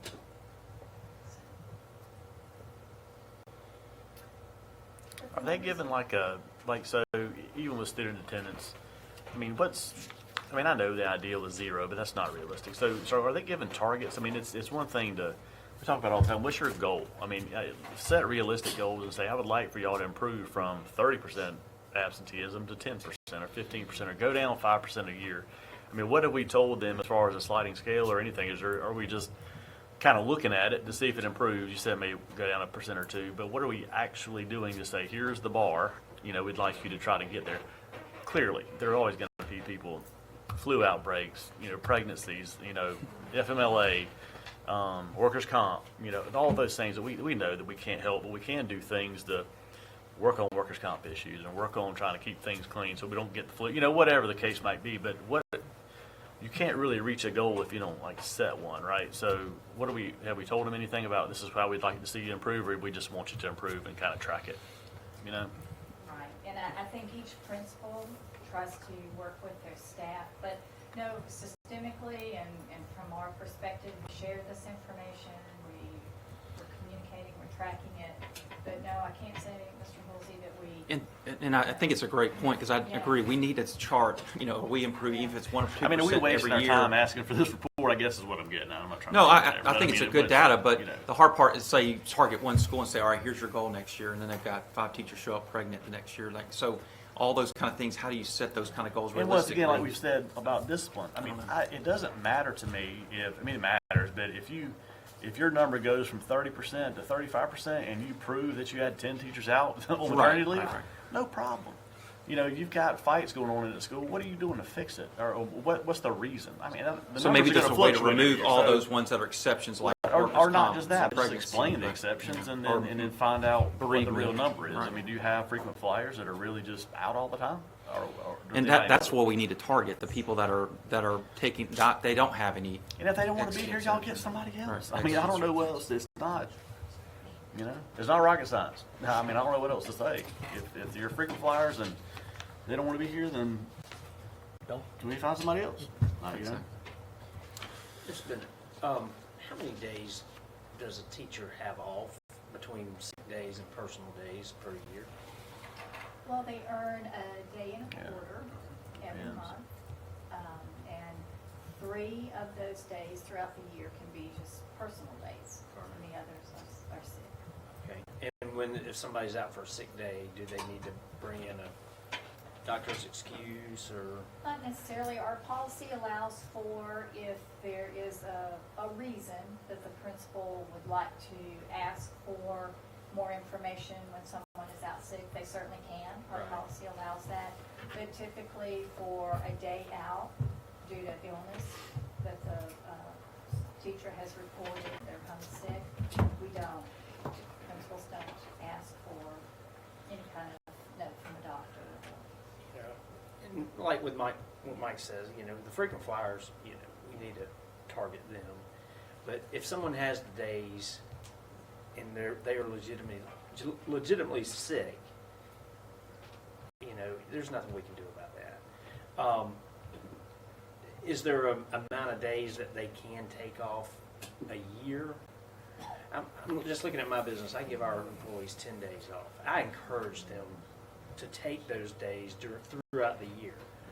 They can do it in a 2-week spot or just one here along the way. It refreshes them when they come back. But are there people taking more days than they have? Well, they can accrue in a school system. So, Right. I mean, you get what would be 10 or 12 a year, and so You if you do don't have principals that approve leave without pay. Like if you don't have sick days, yeah, I mean, and so we've kind of ratcheted up about that. Yeah, aspect sure, no, I for know. sure. Yeah. But as far as if they accrue, say they've been here 10 years, they may have 80 days. I mean, Right. it could be, and if they have a significant illness, then certainly that would be covered. But again, there's certain ones that aren't. That's not the situation that we're dealing with. And I think that we need to make sure we're targeting those because if they're not coming to school and they're not being, certainly not, they can't be as effective as they need to be, and we need to, like you said, move them probably to something. And again, I'm not trying to take days away. I mean, there are days to take, and I get it. But I mean, if we're going to run these reports, we need to look at them and Right. and target, Absolutely. the people that we think we need to coach up or whatever else we need to do with regard to absenteeism. I think the main focus should be on the people that don't have the days, and the principal are giving them the okay to take the day. Because if you have your days, you've earned those, so we really shouldn't be looking at those people, the ones that actually have the days, but the ones that don't have the days, and the principals are giving them the okay to take the day, those are the ones we really should be looking at. And then also, if you do this report and you would take out the ones that really doesn't have the days available, I think your numbers and everything would change drastically. Because if you look, you're including everything in there. So in order for us to get a true picture, you need to deduct some of those people out of that and just maybe the ones that you really want to focus on. And I think our numbers would look totally different. Maybe something we can talk about, maybe have an asterisk saying these doesn't include FMLA, or so then we can start getting a cleaner picture than just everything in there. Yes, everything is bereavement included and all in that. there. So Well, this says just sick and personal, right? So I mean, you narrowed it down a little bit to start. Somebody on maternity Yeah. leave, Right, yes. right. They could be eating those days up And first or they're whatever. using Sure. it. Yeah. Same Or- for FMLA. Yeah. They have the days, they typically Right, that's true. sick days. And I guess I'm not in HR, but I would be careful about who I ask, to provide a doctor's note and who I don't. I mean, if you're out for one day and I don't ask you for one, but you're out for 3 and I do, I think the board Can you- policy says past 3 days. you have to. Okay, all right. Okay, that's fine. As long as it's our policy. That's what I had as a principal. Okay, that's fine. As long as we don't. I like that we don't leave it to much discretion. If it's after 3 days you have to provide, that's fine. Okay. All right. And just by the way, for just the fun of it, I guess is how I'm going to say it, is you go to Glynn Immediate Care, you pay $20 your copay, and they'll write you a note. So that is not a significant nothing. And it's pretty soon it's So- going to be online or at telehealth at your home. Mm. And you're going to have your own doctor. It's just a little bit more aggravation for 4 days off. Just saying. Exactly. To me, I can it's do a it for management. $10, but But to me, if you look at the numbers, I think it's a leadership issue. When you look at the high percentages, and as a leader, you look at Oglethorpe, 46%, almost half. So you say, you're going to have to explain that to me, because I need to explain to the board why half of y'all are out 10 days. Now, if you have 17 pregnant women at Oglethorpe, That goes to human resources. How the heck did you end up with 17 pregnant women? You know? So, not necessarily, but not saying but you get my point. I mean, if you look at the There are books for that, I think. y'all are taking that somewhere else. I just want you to know that. If you look at the middle schools, you have 14%, 16%, and 39%. That's significant data, and if you can't justify it by pregnancy and a large issue, then you look, and I'd tell the principals, you look at the principals and say, what's the deal? You know, and if you can't manage to where you can't get half your teachers there more than 10 days, then, you know, go manage somewhere else or do something else or whatever the case may be. It's really, you can see who's doing what, and you don't have to have a policy, but you can also make a policy where the principals look at it and say, if you have 10 days, you need to justify it to your manager. Why is that? Why is that? And then when he goes to him and they come to us, we go, oh, okay, well, we have, you know, a high percentage that we're pregnant or whatever and some issues. And it justifies it, but it doesn't when you just look at the raw data. So, and I know there's issues there regardless of how many pregnant And women. HR does have a list of each school by Not saying each you're not doing that. situation, so they could give it to us by that. You almost need a novel by each book, like this is what's going on at this school. So, but thank you. All right, transfers. I think that won't be quite as long, but.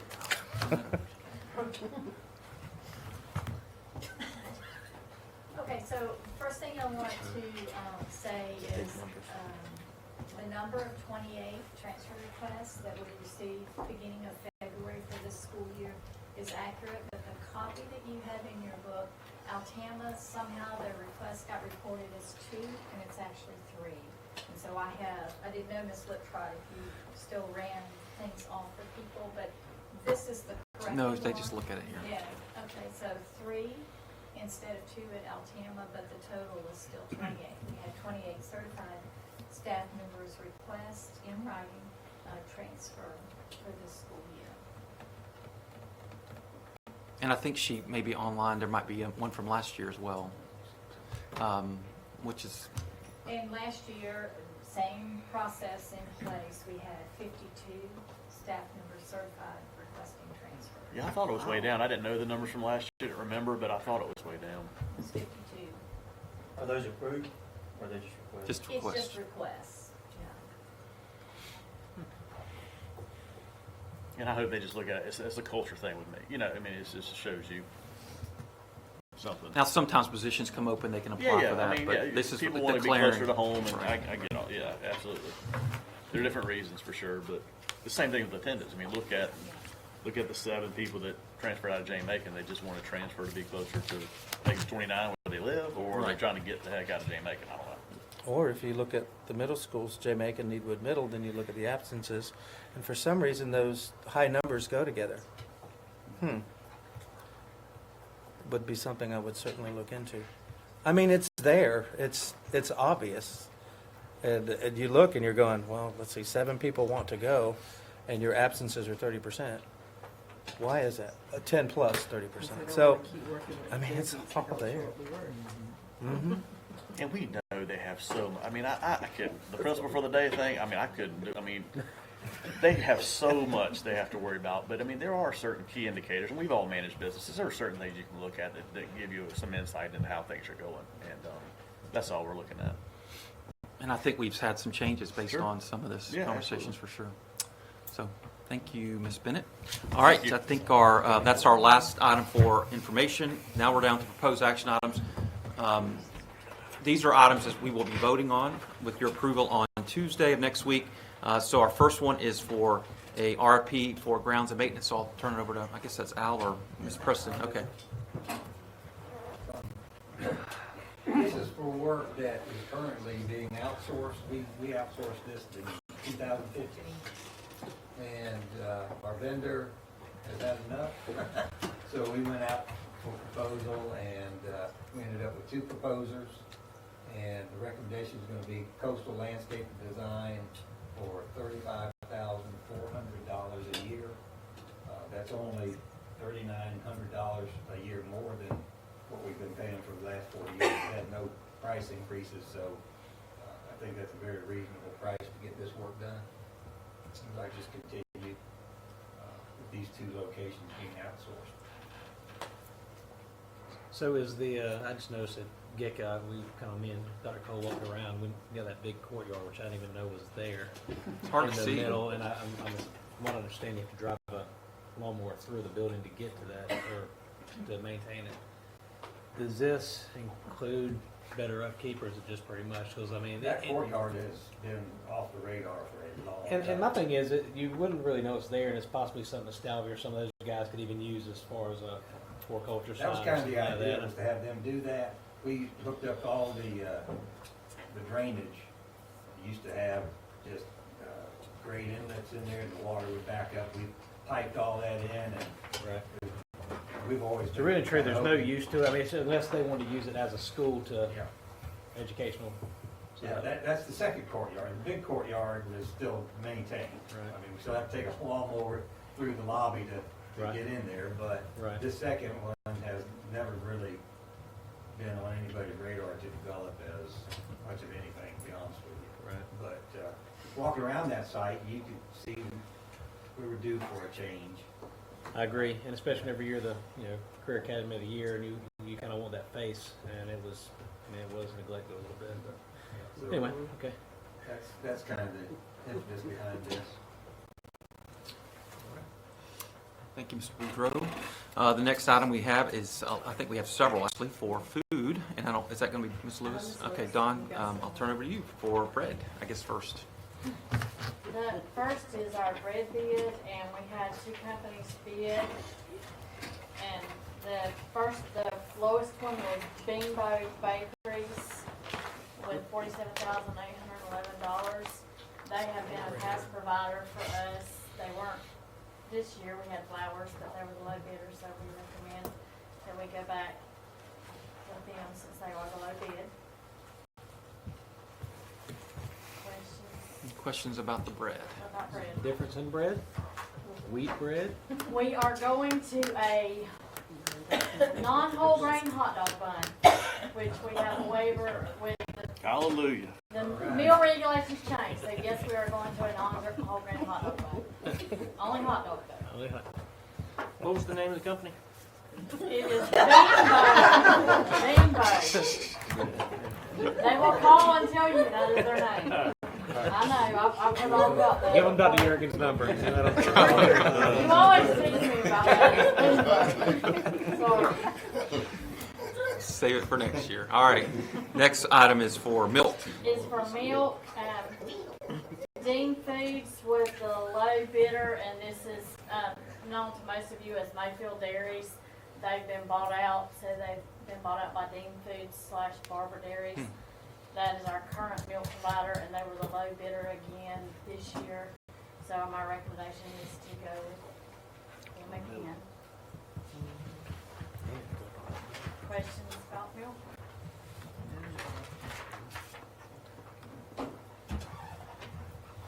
The next one is our fresh cut and fresh produce. Most of our fresh produce comes from Department of Defense, which is where we get grant money from USDA, but this is for the items that are non-domestic, such as bananas and pineapples that we can't purchase off the Department of Defense bid. And the low bidder, we only have one bidder, and that was the Garden out of Jacksonville, Florida, and it was for $104,992.50. And this is anything non-domestic or anything that we can't purchase from the Department of Defense. Questions?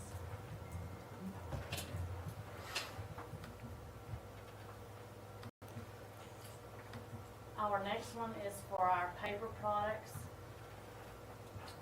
We actually had a couple of bids.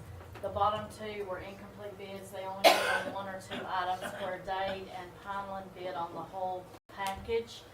Dade was the lowest bidder, and that Dade is also our current paper provider, and my recommendation is to stick with Dade paper since they were the low dollar amount. And that's all of our paper bids. Questions? Paper?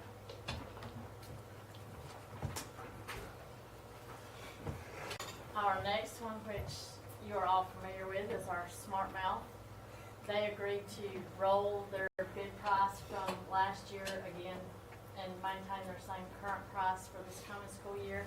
So it is my recommendation that we roll that bid and continue with Smart Mouth Pizza, which is in both of our high schools and is a very popular item for us. You talk of expanding it at all to middle schools? We have not. It is a very labor-intensive process yeah. because it is made from scratch Scratch, every yeah. day. So it does require a lot of labor. Sure, So gotcha. at this point, no, we have not Okay. looked at expanding. They are good. They are very good. Questions? And our next one is our big food provider, which is where we get the majority of our food. They agreed to roll their bid prices for this upcoming year. And so it is my recommendation that we also stick with them again for the majority of our food products since they agreed to roll the bid. Yes, they also came in and picked up all of our food during all of our expensive meat products during the hurricane and hauled it back to their facility and stored it for us at no charge during the hurricane. And they sent 6 people from their company down and a semi to load all that, and we're very, I couldn't have asked for better service when we thought we would possibly lose a lot of food because of the hurricane. So very good customer service as well. Any questions? Now, with all these, is it any more or any less than the previous year as far as money goes with all these contracts that we're going to be approving? We're going to have, when you lump them overall together, we'll have a slight increase. As you know, when you go to the grocery store, things are increasing, but we went to a new inventory system, so we're hoping that our overall food costs will actually be lower this year than in previous years with our new inventory system that we're inventorying paper and food this year, so that should, and tying it to our production records. So hopefully that will show a significant, and I'll be able to give you a significant report next year on decrease in spending. Sounds good. Thank you, Ms. Lewis. And our final item for, as a proposed action item is Achieve 3000 for middle school. So Leslie Scarborough. We have received a bid for the middle school Achieve 3000. We were able to get it changed a little bit so that the bid is by seat, because our 3-year contract with elementary schools is sort of just a general seating, and they give us some grace up and down, but we don't have a 3-year contract with the middle school one. So we were able to get it adjusted for by seat so that each school would pay for, out of the Title I funding, pay for the seats that they particularly use. So no one's burdened excessively for paying for more seats than they actually use. They have sent us a intent to renew form that just says that's our plan to renew, so that they'll give us at-home access for the summer reading programs that the schools run. They'll continue to do that for us. It's a non-binding form. It's just really more of a courtesy to say that's our plan. So long as the funds are there and the board approves it, that's our plan to purchase those products. So we do have to get that signed. I'm so sorry. The bid amount for middle school ends up being $79,287, which is, I think, a little bit more expensive than last year.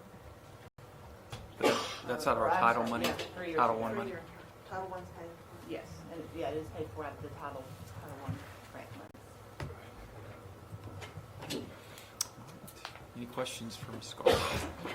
All right, I think that's the final item.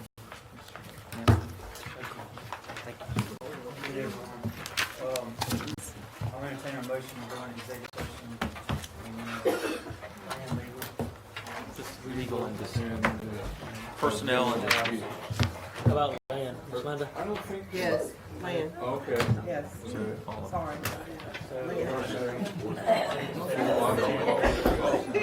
And tribunal appeal. Tribunal. So moved. I don't think so. I don't have. The judge looking at him. We didn't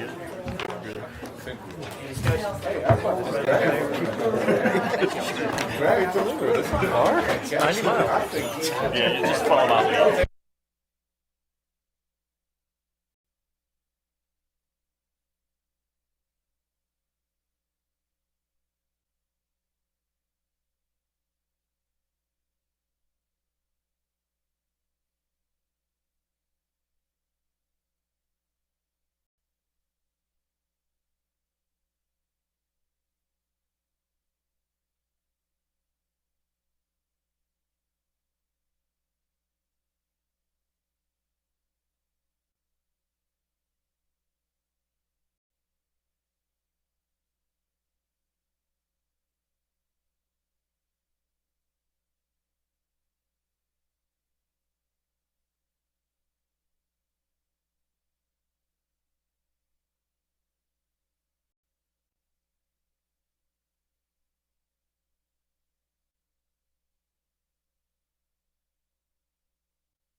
Second. Motion by Dr. Harris, second by Ms. Bowden. Any discussion? All those in favor? Unanimous. I'll entertain a motion to uphold the decision of our 4 tribunals that was made in executive session. So moved. Motion by Dr. Yergin, Second. second by Vice Chairman Edgy. Any discussion? All those in favor? Got one abstention. It's 5 to 1, or 6, 4, and 1 abstention. Say that again. 6, 4. Oh, I thought you said 6, like 4. That's 10. It's what it sounded like. I need to go. It would make sense if we had 10 people, but we don't have to. Ghost bound. Ow. In favor? 1 abstention. You got it? Yes, sir. Okay. I can write it down. All right, now I'll entertain, now we get that out of the way, I'll entertain a motion for adjournment. I move we adjourn. Mr. Sam's, motion. Second. By Mr. Lozey. Any discussion? All those in favor? Thank you. Y'all Go home, go to bed, right, go back to work.